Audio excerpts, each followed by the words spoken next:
नमस्कार. आत्ताच मी गोष्ट संयुक्त मानाप्रमाणाची हे नाटक बघून बाहेर पडले आहे. असं नाटक बघितलं आणि लगेच प्रतिक्रिया दिली हे खरं म्हणजे फारसं बरं नाही, कारण ते ना खूप नाटक डायजेस्ट व्हावं लागतं. तुमच्या बरोबर ते काही काळ राहावं लागतं, मगच तुम्ही त्याच्या बद्दलची खरी प्रतिक्रिया देऊ शकता.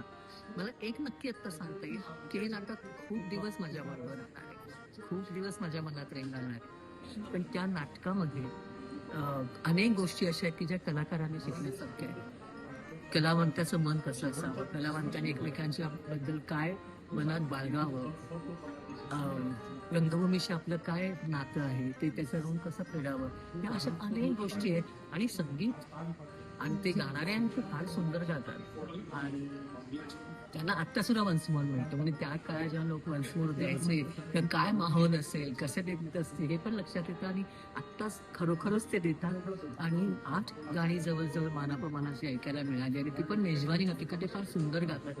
त्याच्या बरोबरीने हे सगळं कसं घडलं आणि काय जादू घडली याची एक पार्श्वभूमी आपल्याला बघायला मिळते. आणि फार अशी म्हणजे प्रत्येकाने बघायलाच पाहिजे. मराठी रंगभूमीचा जो एक मैलाचा दगड, एक लखलखता हिरा, असा जो क्षण, असा जो एक प्रयोग झाला, आणि त्याच्याबद्दल आपण नुसती माहिती नाही पण भावूक होऊन आपण त्याला कुर्निसात केला पाहिजे.